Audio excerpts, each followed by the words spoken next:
Learn English through stories G1. Adapted and modified by Kulwant Singh Sandhu. Contents: 1. The Doctor Who Saved London. 2. Banda Singh Bahadur. 3. Leisure Time. 4. Sports Science. 5. Grammar Page, Present Continuous. 1. The Doctor Who Saved London. In the city of London about 150 years ago, many people started to get very sick. The sickness they had was called cholera. The disease caused panic among Londoners because nobody knew how to prevent it or how to cure it. Lots of doctors tried to figure out how to prevent people from getting cholera. Most doctors thought that people got cholera from breathing in polluted air. They told their patients to open their windows and breathe in fresh air as much as possible. However, this advice did not seem to work as more and more people contracted the disease. Doctors also struggled to help the patients who already had cholera. Some doctors told their patients to drink lots of water, but that did not help. Some told their patients to take certain medicines, but those did not help either. The doctors did not know what to do. John Snow was a doctor and scientist who had a different idea. He thought that cholera might have been spreading through the water that people were drinking. Maybe polluted water was making everyone sick. At first, other doctors and scientists disregarded Dr. Snow's idea. They believed that cholera was spread through the air and that water was not the problem. Nobody paid much attention to Dr. Snow. When scientists have an idea that is not proven, it is called a theory. Scientists then create experiments to test whether their theories are true or not. Dr. Snow developed a plan to test his theory about polluted water causing cholera. Dr. Snow went to different neighborhoods in London and tested their water. He also counted the number of sick people in each neighborhood. It was just as he had thought. The neighborhoods with the cleanest water had the fewest sick people. The places with the dirtiest water had the greatest number of sick people. This proved his theory that cholera was spread through dirty water. Dr. Snow showed the results of his study to the mayor of London and the other doctors. They examined the evidence and realized that Dr. Snow was right. All over London, people stopped drinking water that might be polluted. Almost immediately, people stopped getting sick, and the whole city was overjoyed. Doctors knew how to stop cholera now. All it took was clean water. Thanks to Dr. John Snow, we also know how to stop many other sicknesses that can be spread through dirty water. Cities are now designed to make sure everyone has a supply of clean water. We would not know about the risks of dirty water if it were not for Dr. John Snow's scientific training, hard work, and discovery. Dr. Snow may not be as famous as football or cricket players, but he is a hero. 2. Banda Singh Bahadur. Banda Singh Bahadur was born Lakshman Dev on October 27, 1670 at Rajouri, Poonch in present-day Jammu and Kashmir. Since he was born into a Rajput family, Lakshman Dev learned skills like hunting, horse riding, martial arts, and handling weaponry at a very young age. Having familiarity with bow and arrows, he began hunting in his early teens. When he was 15, he shot and killed a doe, female deer, during one of his hunting expeditions. Moments after killing the doe, Lakshman Dev realized that he had made a grave mistake as the arrow, which had pierced the doe's body, revealed unborn twin calves that died right in front of his eyes. Upon witnessing the butcherly death of the unborn twin calves, Lakshman wandered in search of consolation to his shocked and saddened mind. This forced him to leave his home and abandon worldly pleasures at the age of 15. Lakshman Dev was no stranger to saints and holy men, as his father Ram Dev had often provided food and shelter to holy men. He soon became a follower of a sadhu named Ram Das, and then followed another sadhu named Janaki Das, who changed his name from Lakshman Dev to Madho Das. Since he was a Bairagi sadhu, ascetic saint, he came to be known as Madho Das Bairagi. Like a true wanderer, Madho Das started moving from place to place, before reaching Panchavati in present-day Nashik, Maharashtra. In Panchavati, he became a disciple of Aharnath and started serving his master with utmost devotion. After serving Aharnath for 5 years, Madho Das was blessed by Aharnath, post which he developed the skill sets to perform sorcery, magic, according to many records. Madho Das Bairagi went on to establish a monastery at Nanded in present-day Maharashtra. He made Nanded his home and was visited by many holy men.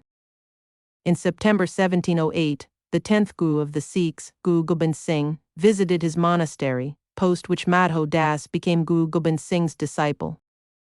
Guru Gobind Singh convinced Madho that he was a Sikh and even baptized him before giving him his new name, Gurbaksh Singh. Over a period of time, Gurbaksh Singh became famous as a military commander, earning his new name Banda Singh Bahadur, which would remain his most famous name. The name Banda was given to him as he called himself a Banda, slave of Guru Gobind Singh when he first met the Guru. Guru Gobind Singh convinced Banda Singh Bahadur to give up on his ascetic lifestyle to achieve something greater.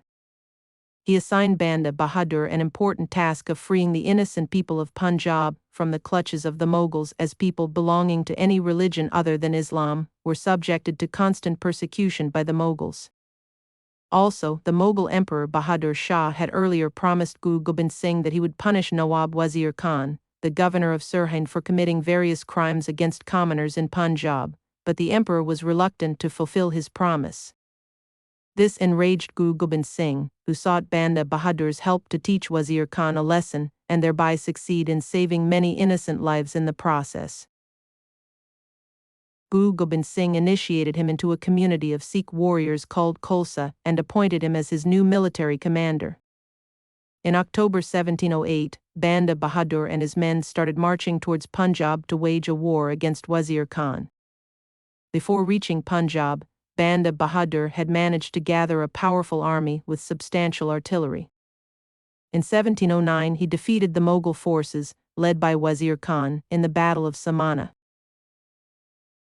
After capturing the city of Samana, the Sikhs gained access to the city's massive wealth, which helped them become financially stable. Banda Bahadur then captured many places. Later, Wazir Khan returned with reinforcements, which led to the Battle of Chepar Khairi in 1710. On May 12, Wazir Khan was killed in the battle, in Sirhind, which was an important Mughal territory in Punjab, was captured by the Sikhs. The territory, which extended from River Sutlej to River Yamuna, was now under Banda Bahadur's control. He went on to establish his capital at Mukhlisgarh, which was later renamed by him as Lohgarh. Banda Bahadur started issuing his own mint currency at Lohgarh. He even sent his men to places like Saharanpur, Jalalabad, and Muzaffarnagar to bring relief to the oppressed population there. Banda Bahadur continued to expand his territory by emerging victorious against the Mughals in the Battle of Rahan in 1710. Banda Bahadur's actions and bravery inspired many Sikhs to stand up and fight for their rights in places like Jalandhar and Amritsar. Using their newfound power, the Sikhs removed corrupt officials from important positions and replaced them with upright officials. Banda Bahadur also put an end to the zamindari system and bestowed complete ownership on farmers, which made him very popular. He was approached by the people from the neighboring city of Sadora for his help. This led to the Battle of Sadhora, in which the Sikhs overpowered the Sayyids and Sheikhs to free hundreds from the clutches of their evil landlords. When Punjab came under the control of the Sikhs, the route between Delhi and Lahore was obstructed, which did not go down well with the Mughal Emperor Bahadur Shah. Hence, he decided to deal with Banda Bahadur himself, but could not succeed. After Bahadur Shah's death on February 27, 1712, Farrukh Siyar became the Mughal emperor after killing Bahadur Shah's successor, Jahandar Shah. Farrukh Siyar gave charge to Abd as-Samad Khan. He and his army were successful in driving Banda Bahadur and his men into a village called Gurdas Nangal. They then laid siege to the entire village for 8 consecutive months, which weakened Banda Bahadur and his army.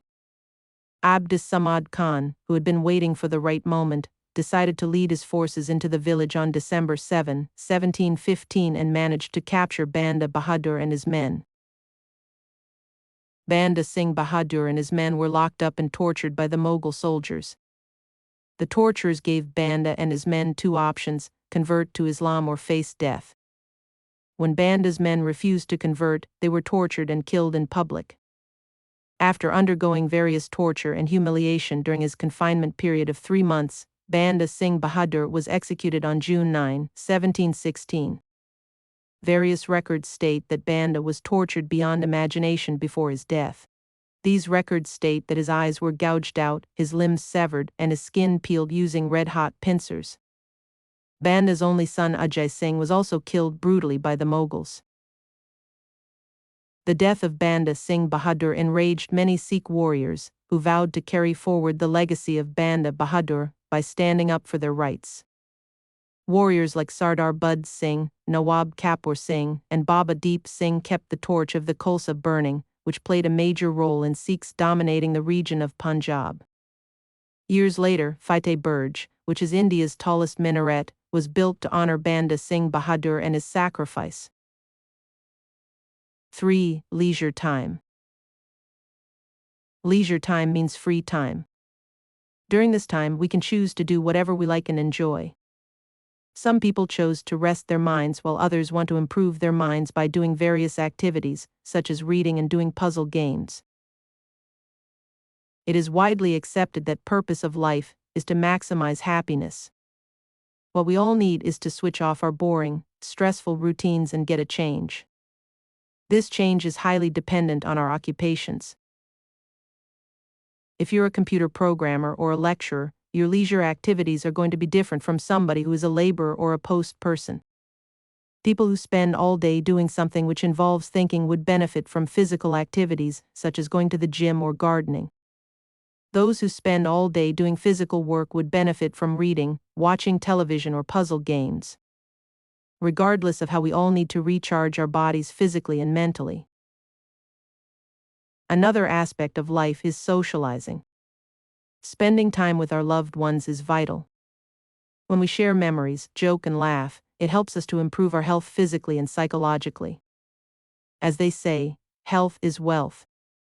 Even though wealth rarely brings happiness, but it helps. On the other hand, what does poverty bring? Lower standard of education, low nutrition diet, poor health, low self-esteem. However, for an idle person, leisure time is not needed.